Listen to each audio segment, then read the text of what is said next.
This presentation shows the performance of the MKS Instruments Vacuum Quality Monitor, or VQM, at ultra-high vacuum levels.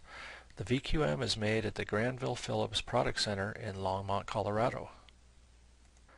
The VQM has many advantages at UHV and is capable of operating at extreme vacuum levels. We have run experiments in pressures as low as 3e to the minus 13 torr. The reason it is able to perform so well in these conditions is that the sensor uses an ion trap which is filled at all pressures. There is no loss of performance as the pressure decreases, like what you would see with a quadrupole RGA. VQM does not overrepresent hydrogen like the RGAs do.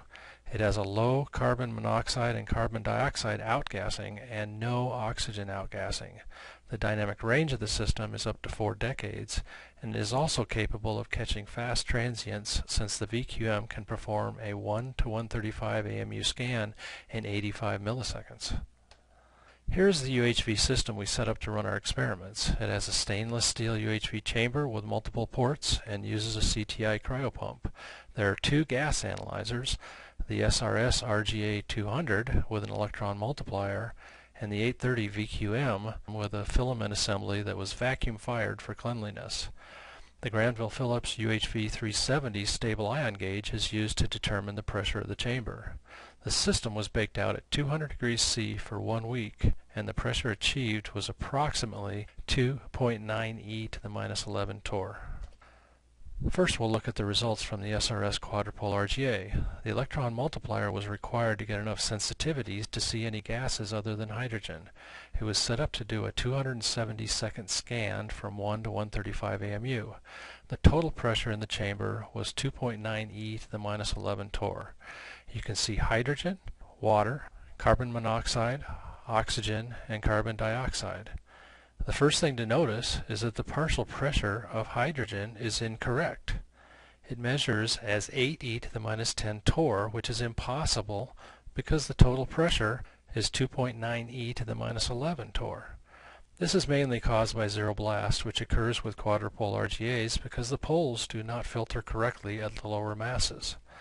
You can see significant oxygen, carbon monoxide, and carbon dioxide, which are all being outgassed by the RGA. And notice the minimum detectable partial pressure is 1 e to the minus 13. Now we'll look at the 830 VQM results.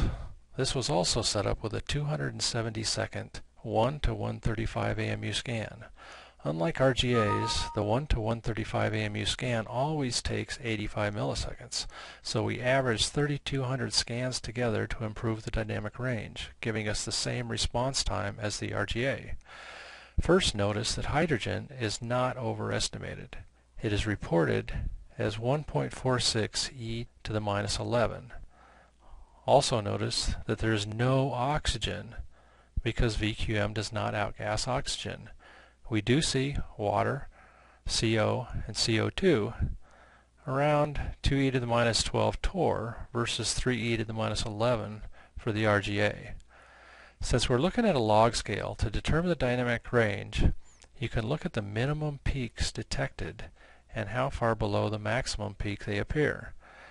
The maximum peak is hydrogen, and we are seeing peaks 1, 2, 3 over 3 decades below the maximum peak. So the minimum detectable partial pressure in this experiment is H1 at 4.7 e to the minus 14.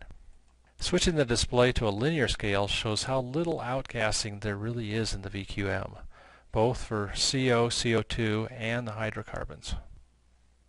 This is a comparison of the waveforms from the VQM and the RGA. The RGA waveform is red and the VQM is blue. The waveforms have been normalized to the water peak, so all the other peaks will indicate the relative amount of the other gases and the outgassing from the gas analyzer itself. Looking at hydrogen, you can see the VQM resolution is much better with a much more defined and thinner line. Plus the RGA overestimates the amount of hydrogen in the system. The actual waveform goes way off the chart. See how the RGA is outgassing much more CO. Also notice how the 16, 17, and 18 peak height ratios look much more accurate for the VQM. Next, we wanted to see if the different gas analyzers could detect a transient. In this case, we are looking at an extractor gauge filament turning on. To see transients, we reduce the number of averages to 3, giving us a 253 millisecond response time. The transient is very easy to detect. For the RGA, we set it close to the minimum, which is a 4-second scan. The transient is below the noise level, and the RGA is not fast enough to see it anyway. In this case, the noise level is reported to be about 1 to the minus 10, when in reality the total pressure of the system is below that at 2.9 to the minus 11. These spikes are not the transient. They are just dropouts on the water waveform. In summary, the VQM has better performance than the RGAs at UHV levels. We haven't hit the lower pressure limit of the VQM and don't expect many people to go below 3 to the minus 13 torr where we did test. Outgassing of CO and CO2 is very low, and there is no detectable oxygen outgassing. The VQM has the ability to catch fast transients and can get up to 4 decades of dynamic range, meaning you can detect gases that are 4 decades lower in pressure than the gas that has the highest partial pressure. And finally, the VQM does not overrepresent hydrogen. It does not have an issue with zero blast and uses an external total pressure gauge, which is much more accurate than the internal measurement on the RGA. Check out the MKSinstruments.com website for more information, and thanks for listening.